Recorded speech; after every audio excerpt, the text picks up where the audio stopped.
আজকের Monday night তো তোমরা কম বেশি সকলে দেখেই নিয়েছো। আর বলতে হবে যে এই যে উইকলি শোগুলো যে বোরিং হয়ে গেছিলো, বেকার হচ্ছিলো, দেখতে একদম ইচ্ছা করছিল না, সেগুলো কিন্তু আজকের শোতে আমরা দেখতে পাইনি। মানে বাকি দিনের তুলনায় আজকের শো একটু বেশি ভালো ছিল। মানে এমন বলবো না যে খুব একটা আহামরি খুব দারুণ হয়েছে, খুব বড়সড় কিছু ঘটে গেছে, সেরকম নয়, কিন্তু তোমরা আজকের মানডে নাইটটা ডেফিনেটলি এনজয় তো করবে, মোটামুটি ভালো ছিল। আর আজকের মানডে নাইটে কিছু আমরা টুইস্ট অ্যান্ড টার্নস দেখতে পাই যেগুলো স্টোরি লাইনকে একটু হলেও ইন্টারেস্টিং বানিয়ে দিয়েছে। আর এই যে আমরা বলে থাকি যে ডাব্লিউডব্লিউ দিন দিন বোরিং হয়ে যাচ্ছে, তো এই যে স্টোরি লাইনগুলো আমরা দেখতে পাচ্ছি, এই স্টোরি লাইনগুলো কিন্তু ডাব্লিউডব্লিউতে সেই বোরিং জিনিসটা শেষ করে দিতে পারে আর আমাদের আবার ইন্টারেস্ট জাগিয়ে তুলতে পারে যদি ডাব্লিউডব্লিউ এটাকে ঠিকভাবে এক্সিকিউট করে। তো আজকের এই আমরা এই মানে বলতে পারো যে এই যে নতুন অ্যাঙ্গেলগুলো দেখতে পেয়েছি সেগুলো নিয়ে কথা বলবো, আর ফিউচারে আমাদের জন্য কী ওয়েট করছে সেটা নিয়েও কথা বলবো। তো আজকের মানডে নাইটে সবার প্রথমে আমরা যেটা দেখতে পাই সেটা হচ্ছে যে এই সেগমেন্টটা তো বেসিক্যালি রোমান রেন্স আর তাদের ফ্যানদেরকে জ্বালানোর জন্যই ছিল, কারণ আজকের সেথ রলিন্সকে পল হেমন রোমান রেন্সের মতো অ্যাকনলেজ করে। আর সেথ রলিন্সও বলে দেয় যে আমি হচ্ছি রেভলিউশনারি, আমি হচ্ছে ভিশনারি, আর এটাই হচ্ছে ভিশনারির ভিশন, এটাই হচ্ছে ডাব্লিউডব্লিউ বা বলতে পারো রেসলিং ইন্ডাস্ট্রির ফিউচার। মানে এই যে ফ্যাকশনটা তৈরি করেছে ব্রনসন রিড, তারপর ব্রন ব্রেকার আর সেথ রলিন্স মিলে, এটাই হচ্ছে এই ইন্ডাস্ট্রির ফিউচার, এরাই ডাব্লিউডব্লিউকে ভবিষ্যতে চালাবে। আর আজকের এদের ড্রেস দেখে তোমাদের মনে হবে যেন এরাই ডাব্লিউডব্লিউ কোম্পানির মালিক, এরাই ডাব্লিউডব্লিউ কোম্পানিকে চালায়, এরা হচ্ছে অথরিটি, যেমনটা আমরা সেই 2015 দিকে দেখতে পেয়েছিলাম সেথ রলিন্সের একটা অথরিটির টিম ছিল। এটা পুরোপুরি অথরিটির টিম তো নয়, কিন্তু দেখে কিছুটা সেরকমই ফিল তোমাদের লাগবে। আর এদের টিমটা খুবই স্ট্রং হয়েছে, এক তো সেথ রলিন্স, তারপরে ব্রনসন রিড আর ব্রন ব্রেকার, এরা প্রচণ্ড স্ট্রং টিম। আর আজকের আবার তোমাদের সেই 2016 সালের কথা মনে পড়ে যাবে। আজকের আমরা রুসেভ আর সেমাসকে সামনাসামনি দেখতে পাই। তো কী হয়েছে এখানে, রুসেভের সাথে আকিরা টোজাবার ম্যাচ ছিল, তো এখানে তো আকিরা টোজাবাকে খুব ভালো মতোভাবে ধুয়ে দেয়, একদম পিচকে দেয়, কিন্তু তারপরেও অ্যাটাক কন্টিনিউ রাখে। আর তারপর আমরা দেখতে পাই যে সেমাস এখানে সেভ করতে আসে। এখানে দুজনের মধ্যে হাতাহাতি মারামারি কিছু তো হয়নি, কিন্তু নিজেদের মধ্যে একটা ইন্টারাকশন আমরা দেখতে পাই। তো দেখতে গেলে সেই 2016 সালের লিগ অফ নেশন যে টিমটা ছিল, যেটা রোমান রেন্সকে পুশ করার জন্য তৈরি করা হয়েছিল, সেমাস, রুসেভ, তারপর হচ্ছে ওয়েড ব্যারেট আর অ্যালবার্টো ডেল রিও, এই চারজনের একটা টিম ছিল। দুজন মেম্বার তো রিইউনাইট হয়ে গেছে, মানে এখন তো আপাতত একে অপরের এগেনস্টে লড়বে, কিন্তু ডাব্লিউডব্লিউ চাইলে কিন্তু এই টিমটা আবার পুনরায় তৈরি করতে পারে, কারণ সেমাস আর রুসেভ তো রয়েছেই, ওয়েড ব্যারেট কমেন্ট্রি করছে, সে লড়তে পারে, আর এখনও সে একদম প্রফেশনাল রেসলার বলতে পারো, শুধুমাত্র ডাব্লিউডব্লিউ থেকে লড়ার সুযোগ দেয় না। আর তাছাড়া অ্যালবার্টো ডেল রিও এখন কিন্তু ডাব্লিউডব্লিউর প্রপার্টি, তো ডাব্লিউডব্লিউ যদি চায় তো লিগ অফ নেশনকে কিন্তু আবার তৈরি করতে পারে। আর ফ্যান্সরা ডেফিনেটলি লিগ অফ নেশনকে আবার দেখতে চাইবে, কারণ 2016 সালে এই টিমটা খুবই পপুলার হয়েছিল। তবে এখন তো যা দেখতে পাচ্ছি, এখন ওই সেমাসকে দিয়ে রুসেভকে পুশ করা হবে, কারণ এখন রুসেভের রিটার্ন হয়েছে, আর রুসেভের একটা বড় অপোনেন্ট দরকার, আর সেমাস হচ্ছে সেই অপোনেন্ট। যথাসম্ভব এদের মধ্যে আমরা ম্যাচ দেখতে পাবো, আর যেখানে চান্স তো বেশি লাগছে যে রুসেভ জিতবে, কারণ ডাব্লিউডব্লিউ রুসেভকেই পুশ করবে, আর সেমাসকে ডাব্লিউডব্লিউ কীভাবে ইউজ করে সে তো আমরা দেখেই নিয়েছি। ডাব্লিউডব্লিউ মানি ইন দ্য ব্যাংকের জন্য লায়রা ওয়ালকারিয়া ভার্সেস বেকি লিঞ্চের মধ্যে ইন্টার কন্টিনেন্টাল চ্যাম্পিয়নশিপের ম্যাচ আবার অফিসিয়াল করে দিয়েছে। আগের বার তো বেকি লিঞ্চ হেরে গেল, আর এবার দেখতে হবে যে বেকি লিঞ্চকে কি ডাব্লিউডব্লিউ আবার হারাবে, কারণ আগের বার তো হেরেছে, এবার যদি হেরে যায় তাহলে আরও মানে বলতে পারো এটা ঠিক হবে না। তো এবারে ডাব্লিউডব্লিউ কোন রাস্তা দেখে, আগের বার তো ডাব্লিউডব্লিউ বেকি লিঞ্চকে সেভ করার জন্য রোল করে পিন করে দিয়েছিল, কিন্তু এবার তো আর মনে হয় না সেটা করাবে। তো এখানে ডাব্লিউডব্লিউকে মাথা খাটাতে হবে, এখানে বেকি লিঞ্চ যদি হেরে যায় তাহলেও বিপদ, আবার যদি লায়রা ওয়ালকারিয়া এখানে হেরে যায় তাহলে তার মোমেন্টামটা নষ্ট হয়ে যাবে। এমনিতে ডাব্লিউডব্লিউ ভালো স্টার বিল্ড করতে পারছে না, যেখানে লায়রা ওয়ালকারিয়া ভালো মতো বিল্ড হচ্ছে সেখানে লায়রা ওয়ালকারিয়াকে হারানো তো একদমই ঠিক হবে না। তো দেখতে হবে যে এই ম্যাচের রেজাল্ট ডাব্লিউডব্লিউ কীভাবে বের করে মানি ইন দ্য ব্যাংকে। আর আজকের আরেকটা মজাদার স্টোরি লাইন শুরু হয়ে গেছে, সেটা তো আগের সপ্তাহ থেকে শুরু হয়েছিল, কিন্তু আজকের এটা আরও জোরদার হয়েছে, কারণ হচ্ছে যে আজকের আমরা দেখতে পাই যে আগের বারের মতোই রক্সিন আর ডমডম ভাই একটু কাছাকাছি চলে আসে, আর লিভ মর্গানের রিটার্ন হয়ে গেছে। লিভ মর্গান তার শুটিংয়ের কাজ শেষ করে অফিসিয়ালি ডাব্লিউডব্লিউতে রিটার্ন করেছে, আর লিভ মর্গান কিন্তু একদমই পছন্দ করছে না রক্সিনের এই কাছাকাছি আসাটা। আর তারপর দেখতে পেলাম যে লিভ মর্গানের সাথে কাইরি সেনের ম্যাচ ছিল, যেখানে রক্সিন লিভ মর্গানকে সাহায্য করতে এসেছিল, কিন্তু সাহায্যটা উল্টো দিকে চলে যায়, লিভ মর্গানই ডিস্ট্র্যাক্ট হয়ে যায়, আর কাইরি সেন রোল করে পিন করে দেয়। তো এদের মধ্যে ঝামেলা তো এবার ডমডমকে নিয়ে বাঁধবে। ডমডম এখন ওমেন্স চ্যাম্পিয়নশিপের থেকেও ভ্যালুয়েবল হয়ে গেছে, আর ফ্যান্সরা এই রাইভালরি আর এইরকম স্টোরি লাইনই দেখতে চায়। আর এটার সাথে আগের বছরের ঠিক এই সময় স্টোরি লাইনের অনেক মিল ছিল, যেমন ধরে নাও যে রিয়া রিপ্লি ইনজর্ড হয়ে গেছিলো, আর তখন লিভ মর্গান ডমডমের কাছে চলে এসেছিল। এখানে কী হয়েছে যে লিভ মর্গান তার কাজের জন্য ব্রেক নিয়েছিল, আর সেই সুযোগে রক্সিন কাছাকাছি চলে এসছে। এবার যখন রিয়া রিপ্লি ফিরলো তখন সে ডমডম আর লিভ মর্গানের হাল দেখে খুবই রেগে গেছিলো, আর এখন যখন লিভ মর্গান রিটার্ন করলো তখন সে রক্সিন আর ডমডমের হাল দেখে রেগে গেল। আর আগেরবার কী হয়েছিল, যখন রিয়া রিপ্লি রিটার্ন করেছিল তখন সবথেকে বেশি খুশি ছিল ডেমিয়ান প্রিস্ট, আর এখন যখন লিভ মর্গান রিটার্ন করেছে তখন সবথেকে বেশি খুশি হচ্ছে ফিন ব্যালার। তো স্টোরি লাইনের অনেক বেশি মিল আছে। আর তার উপরে আরেকটা কোইন্সিডেন্স হচ্ছে যে আগেরবারে আমরা সামার স্ল্যামেতেই এটা দেখতে পেয়েছিলাম, আর এবারেও কিন্তু সামনে সামার স্ল্যাম রয়েছে। আমরা হয়তো সামার স্ল্যামেতে এখানে ডমডম ভার্সেস ডমডম নয়, আমরা লিভ মর্গান ভার্সেস রক্সিনের মধ্যে ম্যাচ দেখতে পাবো, আর সেখানে ডমডম ভাই আগের বছরের মতোই একটা কীর্তি ঘটিয়ে বসবে।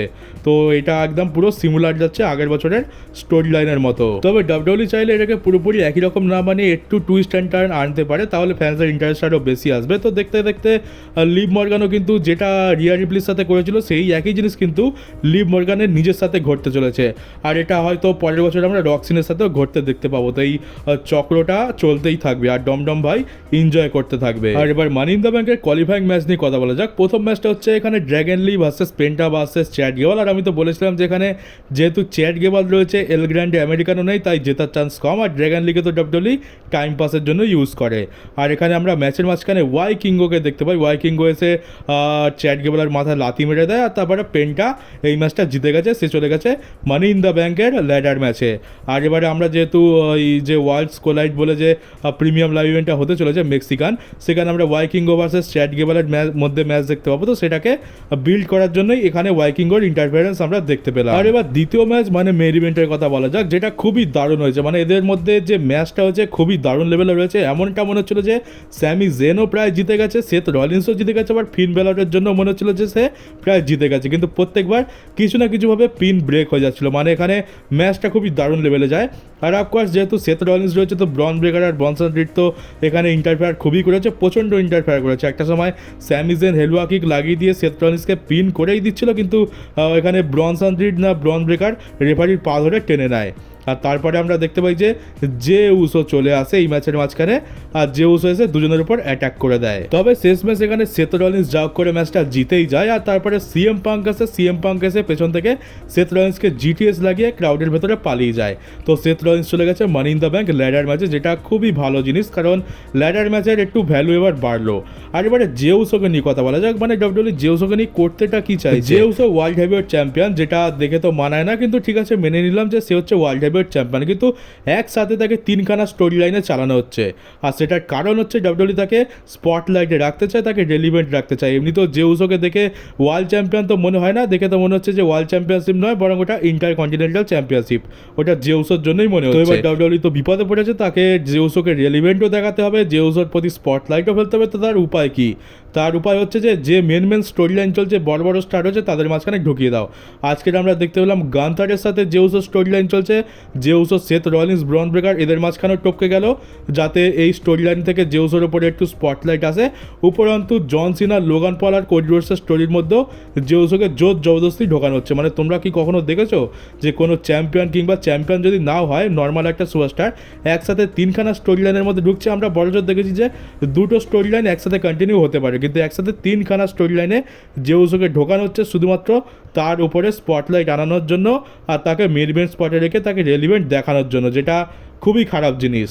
জোর জবরদস্তি কাউকে এরকমভাবে ওপরে তোলা যায় না, ফ্যান্সদের ওপরে এটা নির্ভর করছে। এবার যদি তুমি ভালো স্টোরি লাইন দাও, ডেফিনেটলি যে উসো একদিন না একদিন ওপরে উঠেই যাবে। তার জন্য জোর জবরদস্তি 3-4টে স্টোরি লাইন দেওয়ার কোনো মানেই হয় না, আর এরকম করলে ফ্যান্সরাও বেশি ইরিটেটেড হয়ে যায়। তো যেমনটা আমরা ইরিটেট হচ্ছি, তেমনই বাকি ফ্যান্সদেরও একই অবস্থা। আর উপরন্তু যে উসো তো বচ করার এক্সপার্ট, মানে এতদিন হয়ে গেল তার বচ এখনও ঠিকঠাক হলো না। আজকের ব্রনসন রিডকে একটা সুপার কিক লাগায়, যে সুপার কিকটা ঠিক করে লাগেও নি। ওখানে ব্রনসন রিড নিজেই কনফিউজ হয়ে যায় যে আমি এই সুপার কিকটা সেল করবো নাকি করবো না। তোমরা যারা দেখেছো তারা তো জানোই।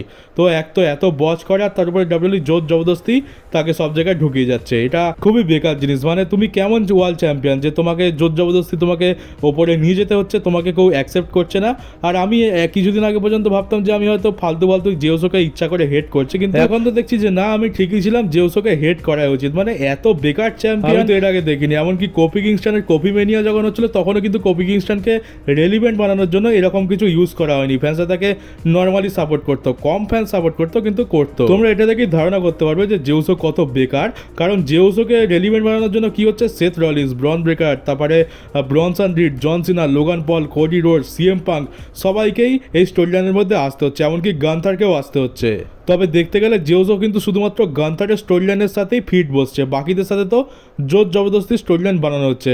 সেথ রলিন্সের তো আলাদা স্টোরি লাইন চলছে, জন সিনার, কোডি রোডসের আলাদা স্টোরি লাইন চলছে, সেখানে খামোখা জেউসোকে ঢুকিয়ে বেকার বেকার স্টোরি লাইনটাকেই বেকার বানিয়ে দেওয়া হচ্ছে। আর চলো এবার কথা বলা যাক যে এবারে মানি ইন দ্য ব্যাংক কে জিততে পারে। আজকে তো দেখলাম যে Seth Rollins money in the ব্যাংকের জন্য কোয়ালিফাই করে গেল। আমি তো চেয়েছিলাম যে সেথ রলিন্সই কোয়ালিফাই করুক, আর সেটা হয়ে গেছে। তো সেথ রলিন্স যদি মানি ইন দ্য ব্যাংক জেতে তো ডেফিনেটলি এটা একটা খুবই ভালো ডিসিশন হবে, আর সে এন্টারটেনও ভালো করতে পারবে। আর যেহেতু সে একজন এত বড় হিল, তো মানি ইন দ্য ব্যাংকের ইউজটা ও ঠিকঠাকভাবেই করতে পারবে। কিন্তু সেথ রলিন্স কি মানি ইন দ্য ব্যাংক জিতবে? তো দেখো, আমার তো প্রথমে মনে ছিল যে জিতে যাবে, কিন্তু এখন একদমই লাগছে না যে Seth Rollins money in the bank জিতবে, কারণ এই সিএম পাঙ্ক আর স্যামি জান মনে হয় না সেথ রলিন্সকে জিততে দেবে। মানি ইন দ্য ব্যাংকে হয়তো এমন একটা স্পট দেখতে পেয়ে গেলাম যে সেথ রলিন্স হয়তো ল্যাডারে উঠে গেছে, আর সেই সময় সিএম পাঙ্ক বা স্যামি জান এসে কিছু গন্ডগোল করে দিল। আর তাছাড়া সেথ রলিন্স যেহেতু এই ম্যাচে রয়েছে, তো আমরা এটা ধরেই নিতে পারি যে এখানে ব্রনসন রিড আর ব্রন ব্রেকার সেথ রলিন্সকে সাহায্য করবে এই ম্যাচটা জিততে। আর যখন তারা সাহায্য করতে আসবে তখন সিএম পাঙ্ক আর স্যামি জান এসে ঝামেলা পাকাবে, তো যার ফলে সেথ রলিন্স হয়তো এই ম্যাচটা হেরে যাবে আর অন্য কেউ জিতে যেতে পারে। আবার এরকম হতে পারে যে সেথ রলিন্স কিন্তু মানি ইন দ্য ব্যাংক জিতে গেল, কিন্তু পরে যখন ক্যাশ ইন করতে গেল তখন সিএম পাঙ্ক, সেথ রলিন্স কিংবা অন্য কেউ বলা যেতে পারে যে রোমান রেন্স এসে হয়তো তাকে কস্ট করে দিতে পারে। কিন্তু এটা করানো খুবই খারাপ ডিসিশন হবে, কারণ এটা করলে তো সেই তো মানি ইন দ্য ব্যাংকের তো ব্যান্ড বেজেই যাচ্ছে। মানে মানি ইন দ্য ব্যাংক যদি ক্যাশ ইন করে সে জনসনের ওপর তো করবে না, করলে তো জেউসোর ওপরেই করবে। আর মানি ইন দ্য ব্যাংকের পরেই হতে চলেছে জেউসো ভার্সেস গান্থারের ম্যাচ, মানে পরের মানডে নাইট ড্রতে। তো সেখানে যদি সেথ রলিন্স ক্যাশ ইন করতে আসা, সেখানে যদি কেউ এসে সেথ রলিন্সকে কস্ট করিয়ে দেয় ম্যাচটা, তো বেকারই হয়ে যাবে। সে তো ড্রু ম্যাকিন্টায়ারের মতো সিন হয়ে যাচ্ছে। তো বেকার মানি ইন দ্য ব্যাংকের ভ্যালু তো আগে থেকেই নিচে ছিল, এটা করে আরও নিচে নামিয়ে দেবে। মানি ইন দ্য ব্যাংক সেথ রলিন্সকে জিতিয়ে তারপর ক্যাশ ইন ফেল করার থেকে তো ভালো সেথ রলিন্স যেন নাই যেতে। আর আমার মনে হয় না যে মানি ইন দ্য ব্যাংকের সাথে ডাব্লিউডব্লিউই আবার সেই খারাপ জিনিস করবে। আগের বছর ড্রুয়ের সাথে যেটা হচ্ছে সেটা তো কেউই ভুলতে পারবে না। আর সেই একই জিনিস যদি আবার সেথ রলিন্সের সাথে হয় তাহলে সেটাও খুব একটা ভালো দেখাবে না। তো আমার মনে হয় না যে ডাব্লিউডব্লিউই এত খারাপ জিনিস করবে, কিন্তু আমাদের টাকলুকে তো বিশ্বাস নেই, করেও দিতে পারে। তবে আপাতত আমি এটাই ধরে চলছি যে Seth Rollins money in the bank জিতে ক্যাশ ইন ফেল হবে, ওটা হচ্ছে না। বরং Seth Rollins money in the bank জিততেই পারবে না, কেউ না কেউ এসে তাকে ম্যাচটা কস্ট করিয়ে দেবে।